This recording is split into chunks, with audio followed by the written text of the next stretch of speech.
إن الحمد لله نحمده ونستعينه ونستغفره ونعوذ بالله من شرور أنفسنا ومن سيئات أعمالنا من يهده الله فلا مضل له ومن يضلل فلا هادي له أشهد أن لا إله إلا الله وحده لا شريك له وأشهد أن محمدًا عبده ورسوله أما بعد فإن خير الكلام كلام الله وخير الهدي هدي محمد صلى الله عليه وسلم وشر الأمور محدثاتها وكل محدثة بدعة وكل بدعة ضلالة وكل ضلالة في النار. بزرگان محترم، نوجوانان اسلام، عزیز بچوں، اللہ تبارک و تعالی نے انسان کی ہدایت کے لیے، اس کی رہنمائی کے لیے ایک عظیم الشان کتاب قرآن مجید کی شکل میں نازل کیا. یہ کتاب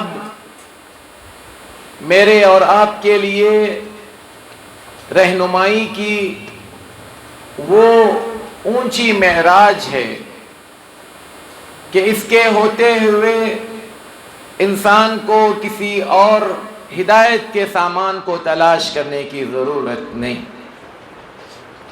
پھر اس کتاب کو سمجھنے کے لیے اللہ کے رسول صلی اللہ علیہ وسلم کے فرامین اور سلف صالحین کے اقوال یا سلف صالحین نے جس انداز میں اس کتاب کو سمجھا، وہ ساری تفصیلات ہمارے سامنے موجود تھی.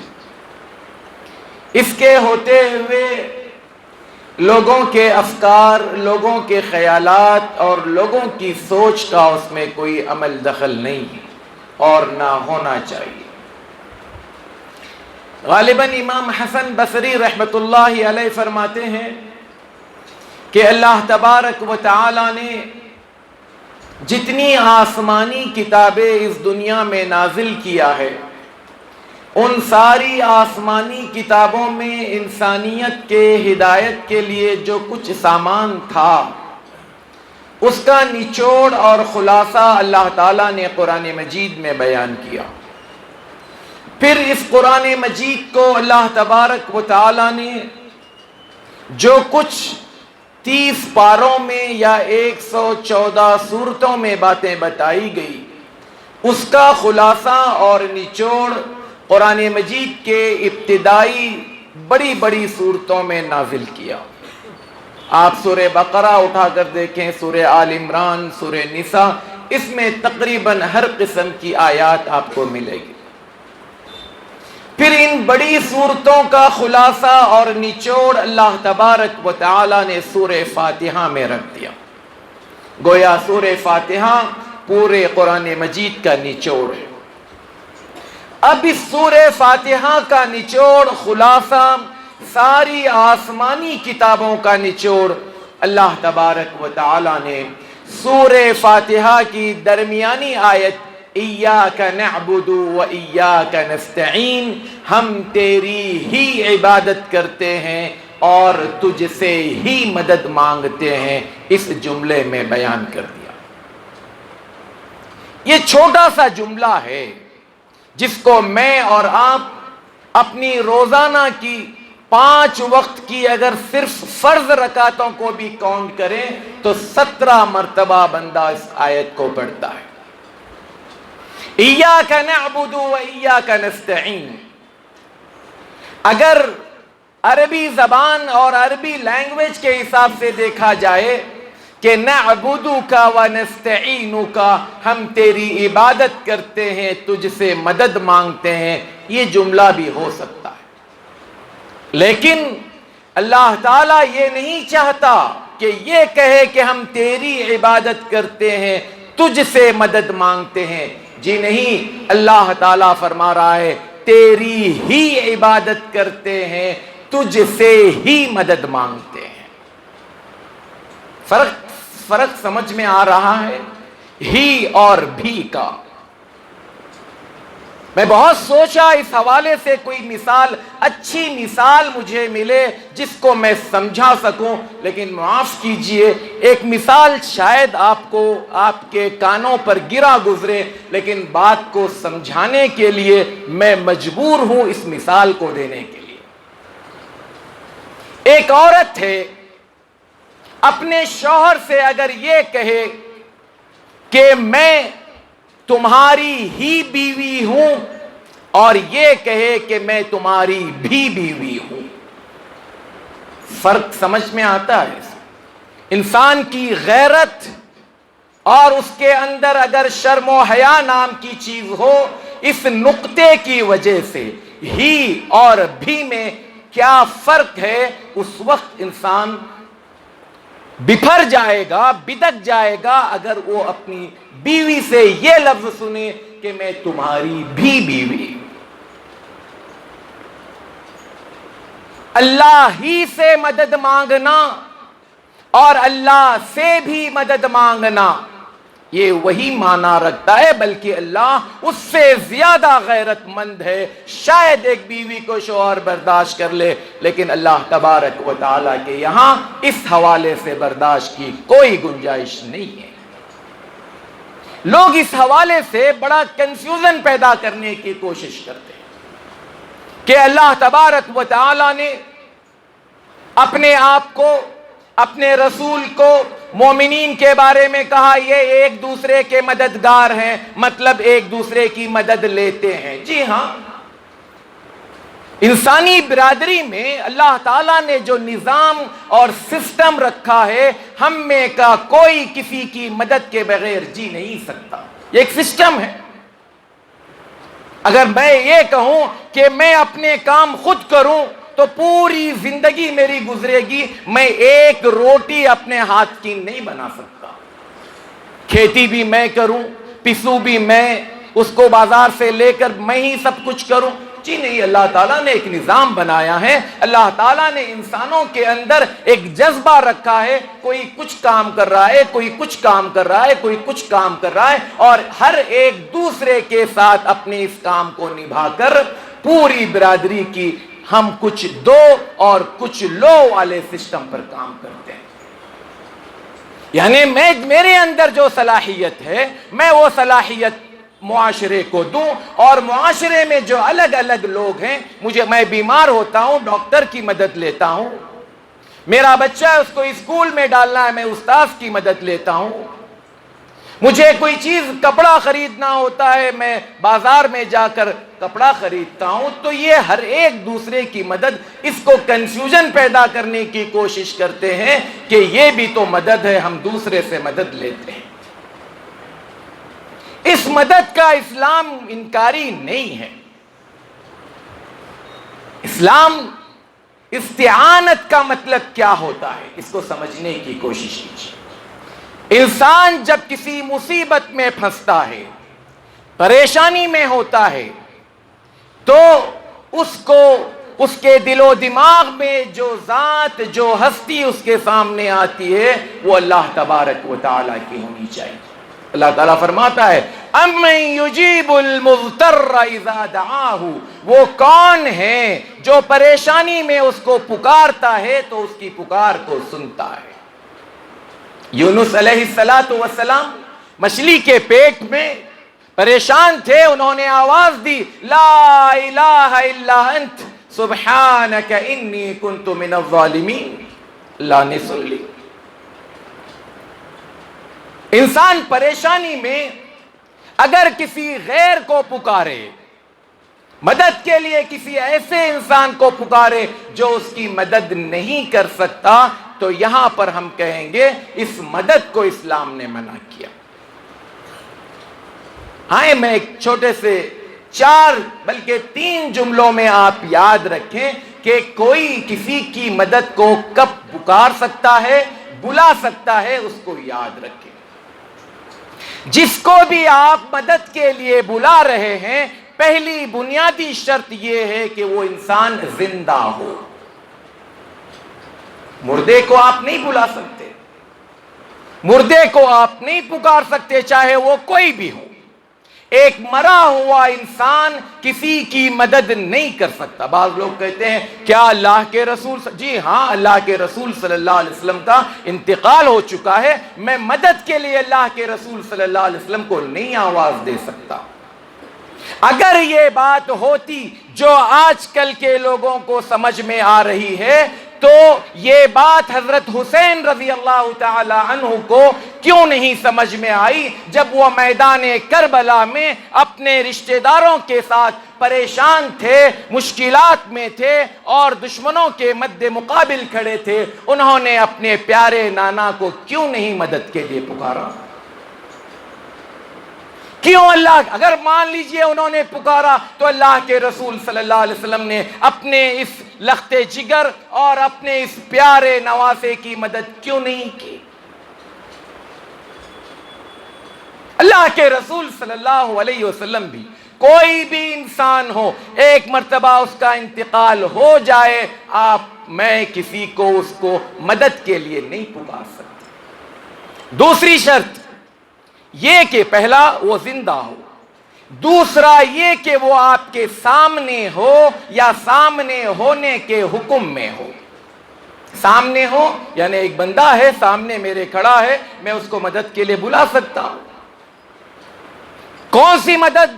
وہ آگے تیسری شرط ہم اس میں بات کریں گے، لیکن شرط یہ ہے کہ وہ انسان آپ کے سامنے ہو۔ سامنے ہونے کے حکم میں ہو، یعنی میں کال کر کسی کو بولوں بھائی میرا ایکسیڈنٹ ہو گیا یار پلیز آؤ میری مدد کے لیے، تو وہ بندہ میرے کال کو اٹینڈ کر رہا ہے، میں ڈائریکٹ اس سے بات کر رہا ہوں، میرے سامنے نہیں ہے لیکن میرے سامنے ہونے کے حکم میں ہے۔ میرا کوئی رشتہ دار مان لیجئے گلف میں رہتا ہے، میں اس سے کہتا ہوں یار میں قرضوں میں پریشان ہوں، میرے لیے کچھ پیسہ بھیجو، میں اس کو ایک خط لکھتا ہوں، وہ خط اس کے ہاتھ میں ہے، گویا میں اس کے سامنے ہونے کے حکم میں ہوں۔ پہلی چیز زندہ ہو، دوسری چیز سامنے ہو یا سامنے ہونے کے حکم میں ہو، تیسری چیز وہ چیز دینے کی قدرت رکھتا ہو۔ میں کسی کو مدد کے لیے پکاروں تو وہ انسان میری مدد کرنے کی طاقت قوت رکھتا ہو۔ میں ڈاکٹر کے پاس جا کر کہوں یہ زندہ بھی ہے، میرے سامنے بھی ہے، اور میں کہوں کہ ڈاکٹر صاحب مجھے شفا دو، ڈاکٹر کا کام شفا دینا نہیں ہے، ڈاکٹر کا کام علاج کرنا ہے، اس کی دوا دینا ہے، شفا دینا اللہ کے ہاتھ میں۔ ایک بے اولاد انسان جا کر ڈاکٹر کے پاس یہ کہے کہ یہ ڈاکٹر صاحب زندہ ہیں، یہ ڈاکٹر صاحب میرے سامنے ہیں، ڈاکٹر صاحب مجھے اولاد دیجئے، یہ ڈاکٹر کا کام نہیں ہے۔ اس سے میں وہ چیز مانگوں جو وہ دے سکتا ہے۔ بسا اوقات انسانی زندگی میں ہی یا انسانی افراد میں بھی دو قسم کے لوگ ہو سکتے ہیں۔ مان لیجئے ایک بندہ تیرنے کے لیے چھلانگ لگاتا ہے، نہر میں ندی میں جاتا ہے، وہاں پر باہر کھڑا انسان اس کو مدد کے لیے پکارتا ہے، وہ خود تیرنا نہیں جانتا، اس کو پکار سکتا ہے وہ یہ سمجھ کر کہ شاید جانتا ہو یا نہ جانتا ہو، اس میں کوئی حرج نہیں ہے، لیکن جو چیز انسان نہیں دے سکتا اس کو اس کام کے لیے مدد کے لیے پکارنا یہ شرک میں شامل ہے۔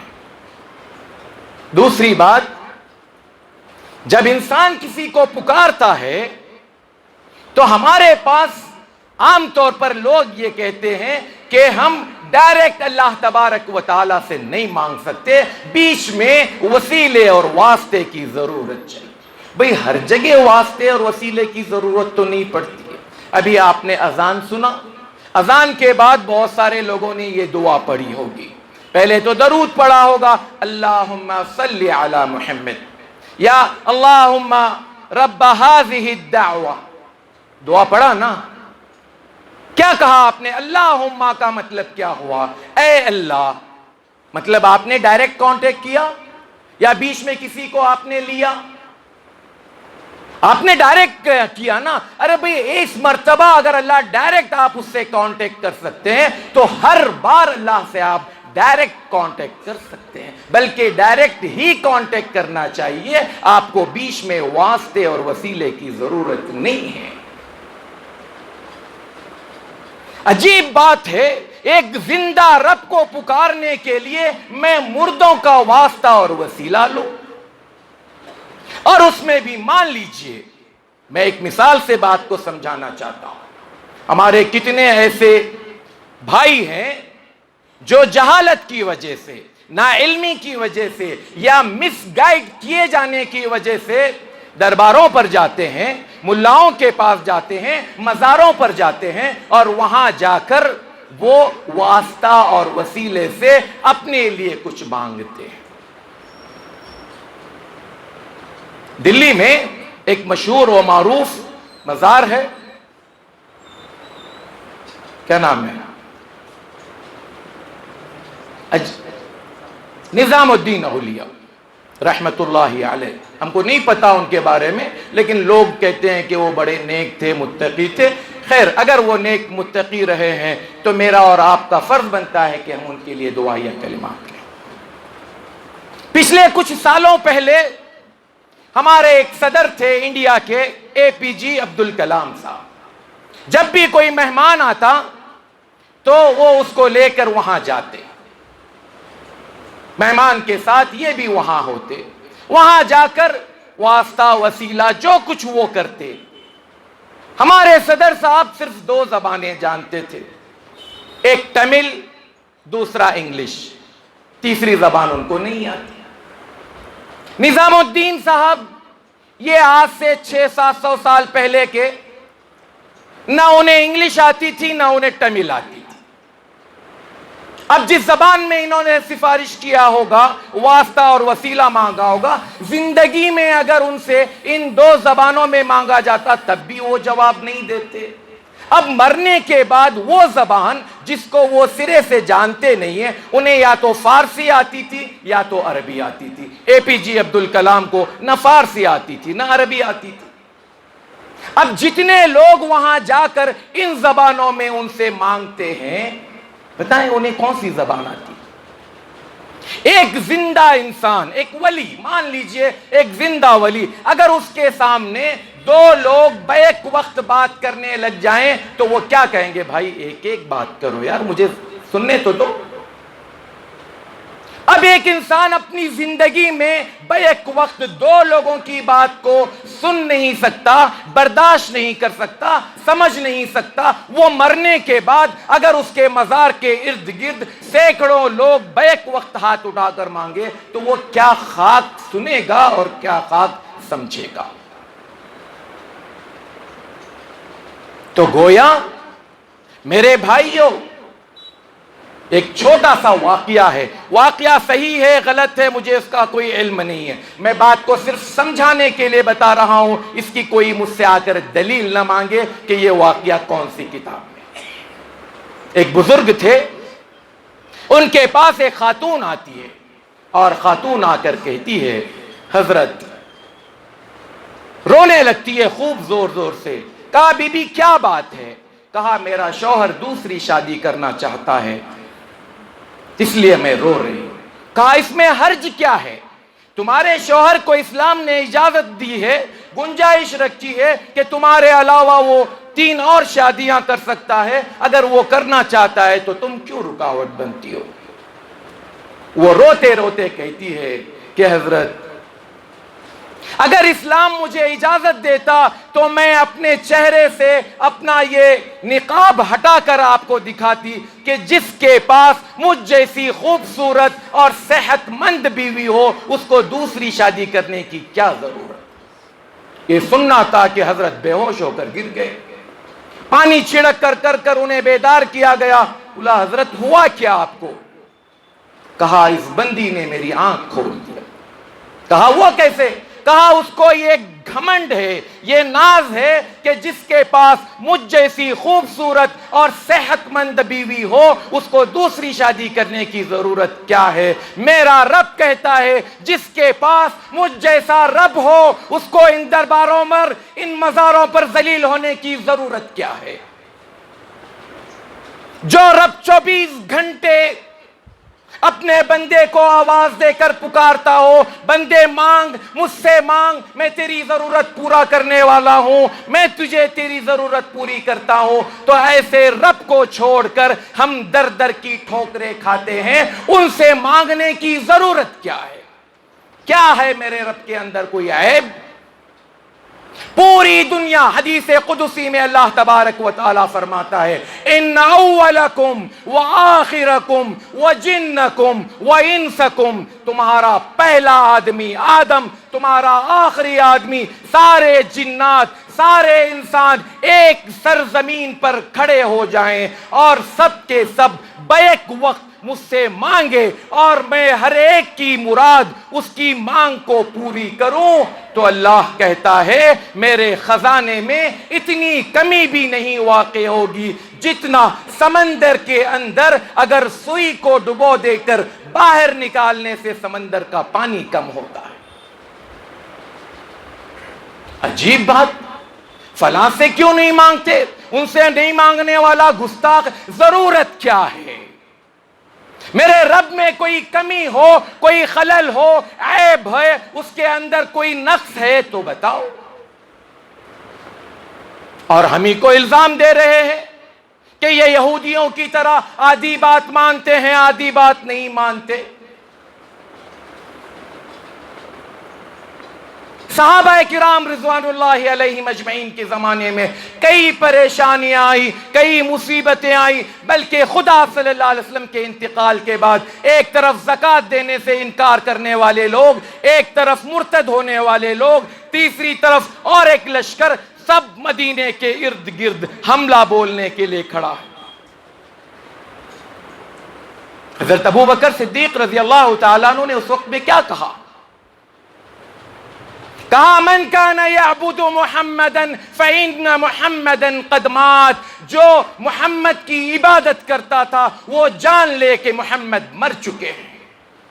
ومن کان یعبد اللہ فإن اللہ حی لا يموت، جو اللہ کی عبادت کرتا تھا، جو اللہ کی عبادت کرنے والا ہے وہ جان لے کہ اللہ زندہ ہے، اس پر کبھی موت نہیں آنے والی۔ یہ میرے رب کی شان ہے۔ جس کے پاس یہ رب ہو اس کو پھر تنکوں کی ضرورت کیوں؟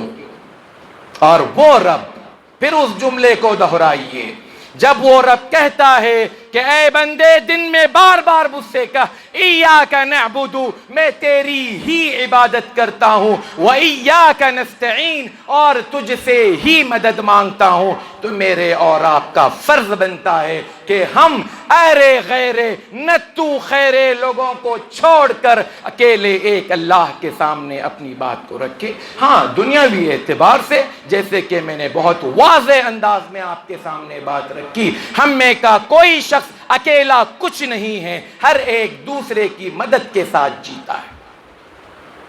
میرے گاڑی میں ہوا نکل جائے تو مجھے جانا پڑے گا، ہوا بھرنے کے لیے کسی اور کے پاس جانا پڑے گا، آئل چینج کرنے کے لیے کسی کے پاس جانا پڑے گا، بریک نہیں لگ رہے ہوں تو میکینک کے پاس جانا پڑے گا، لائٹ کام نہیں کر رہی تو الیکٹریشین کے پاس جانا پڑے گا۔ یہ ضروریات زندگی ہیں، اس میں اللہ نے یہ نظامی ایک چین رکھی ہے تاکہ میری روزی روٹی چلے، آپ کی روزی روٹی چلے، تیسرے چوتھے پانچویں کی روزی روٹی چلے، اسی بنیاد پر چلتی ہے۔ اس میں اور اس میں فرق کیجیے۔ آئے پھر سے ان تین جملوں کو یاد رکھیں جس سے اللہ تعالیٰ کے مانگنے اور نہ مانگنے کی بات ہوتی ہے۔ کون سی چیز غیر اللہ سے مانگی جا سکتی ہے اور کب کیسے، اس کی بنیادی شرائط تین ہیں۔ پہلا یہ کہ جس سے ہم مدد مانگ رہے ہیں وہ زندہ ہو، دوسرا یہ کہ وہ سامنے ہو یا سامنے ہونے کے حکم میں ہو. تیسرا یہ کہ جو چیز میری ضرورت کی ہے وہ دے سکتا ہو تو مجھے اس سے ضرور مدد مانگنی چاہیے، اس کے بغیر کوئی چارہ نہیں. ان سب کے باوجود اگر پھر بھی مجھ پر کوئی مصیبت چھوٹی یا بڑی آئے تو سب سے پہلے مدد اللہ ہی سے مانگنی چاہیے. میں باہر نکلوں، پتہ چلے کہ میری گاڑی پنکچر ہے تو سب سے پہلے میں اللہ سے مدد مانگوں، پھر اس کے بعد میں اسباب تلاش کروں کہ کس کے پاس جانا ہے، کس سے مدد لینی ہے، کس سے گاڑی کا میرا پنکچر ٹھیک کرنا ہے. لیکن پہلا جملہ، پہلی سوچ، پہلی مدد تو اللہ ہی سے مانگنی ہوگی. بیمار ہو جاؤں تو سب سے پہلے میں اللہ ہی سے شفا مانگوں، اللہ ہی شفا دینے والا ہے. لیکن اس کا حکم یہ ہے کہ میں اسباب کو اختیار کروں، لہٰذا اسباب کو اختیار کرنے کے لیے مجھے ڈاکٹر کے پاس جانا ہوگا، اس سے اپنی تشخیص، اپنی بیماری معلوم کرنا ہوگا، جو علاج، جو دوا وہ سجیسٹ کرے اس کو مجھے کھانا ہوگا، جو پرہیز کرنے کے لیے کہا وہ پرہیز کرنا ہوگا. اس مدد کی بنیاد پر میں اپنے آگے کی زندگی سدھار سکتا ہوں، صحیح رخ پر لے چل سکتا ہوں.